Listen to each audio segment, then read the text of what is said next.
au conseil municipal que ce conseil se... Est-ce que vous enregistrez toujours le débat ou pas? La première fois, vous l'avez dit que vous enregistrez. Est-ce que vous l'enregistrez? Non. Je fais une demande que ce conseil municipal se tienne à huis clos. Donc je fais voter l'ensemble du conseil sur ce sujet-là. Qui est contre la tenue à huis clos? Comment le vote j'ai pas de micro. J'aimerais faire une déclaration préalable. Bon, faites une déclaration préalable avant la demande de huis clos. Ça vous gêne pas?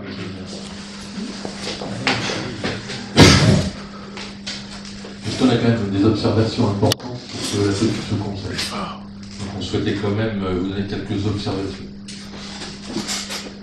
D'abord, le huis clos ne peut plus être décrété avant la séance. Donc on ne comprend pas comment on a pu avoir, sur la convocation, le mot huis clos, qui met l'ensemble des conseillers sous une pression préalable.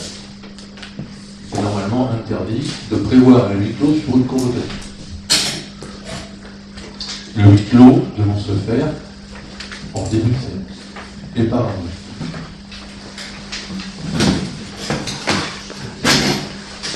Donc, pour tenter d'influencer sur le vote des membres du conseil d'administration en imposant au préalable votre façon de voir le déroulement de ce conseil. Le huis clos ne peut être mentionné sur une convocation, c'est ce que je viens de dire, et doit être requis une fois la séance ouverte. Nous constatons qu'elle est pour la convocation. En théorie, tout motif peut justifier un huis clos, à condition qu'il soit exact et rende indispensable le huis clos. En pratique, c'est le plus souvent l'ordre public qui viendrait justifier le recours du huis clos. La commune doit justifier de la réalité de ses troubles estimés. En clair, on fait du huis clos pour priver les conseillers municipaux ou le public présent d'être perturbateurs de l'ordre public. À notre connaissance, il n'y a pas eu de perturbation de l'ordre public depuis tous les conseils qu'on a eus depuis le début de la mandature. Le huis clos ne saurait être décidé à titre purement préventif, en prévision d'un éventuel trouble de l'ordre public. Il faut disposer de véritables éléments prouvant que le risque de trouble de l'ordre public est réel et non hypothétique.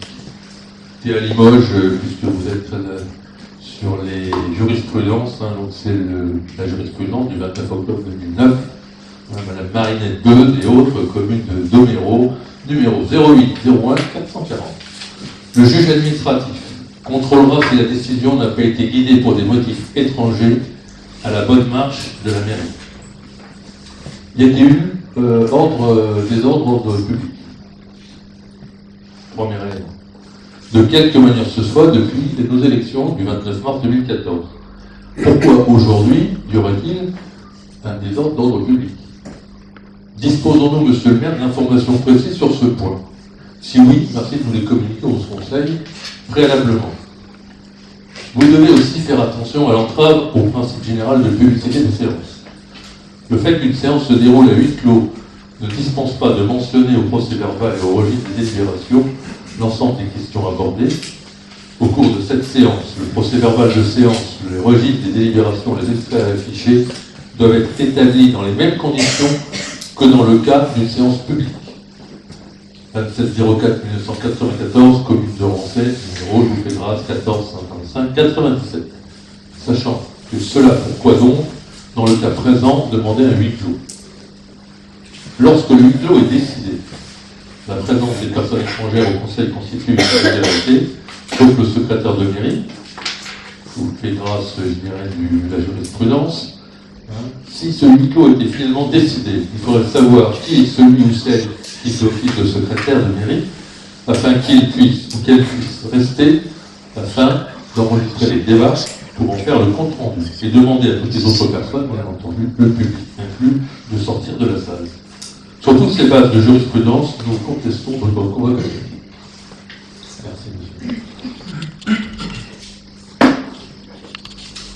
Sur la convocation, comme vous le savez, le huis clos se décide en séance. Sur la convocation, c'était simplement indiqué qu'il était possible que ça se déroule à huis clos, de manière à éviter à des personnes qui seraient susceptibles de vouloir venir assister au conseil, de se retrouver obligées de sortir. C'était tout simplement une mesure indicatif, il est bien évident que ça se décide en début de conseil. Donc je réitère ma demande de huis clos sur ce conseil.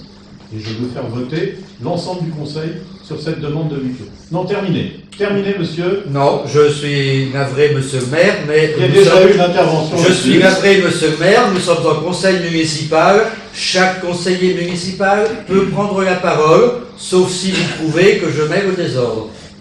On va voir. Je vous remercie, monsieur le maire. Dans la déclaration qui vient d'être faite, vous avez eu des questions qui vous ont été posées, avant même que le conseil municipal, en son âme et conscience, puisse, si vous maintenez votre position, se décider. Nous vous demandons, je vous demande, de bien vouloir apporter la réponse afin que l'ensemble des conseillers soient au même niveau d'information. Sinon, ce n'est pas possible. Je vous remercie. Je répète que ce conseil, je souhaite qu'il se déroule à huis clos, compte tenu du sujet traité, qui est un sujet personnel, et donc je redemande, maintenant, s'il n'y a pas d'autre intervention, je demande le huis clos. Donc je fais voter l'ensemble du conseil. Qui est contre? 6 contre. Qui s'abstient? Donc le conseil municipal va se dérouler à huis clos. Je remercie le public de bien vouloir sortir de la salle.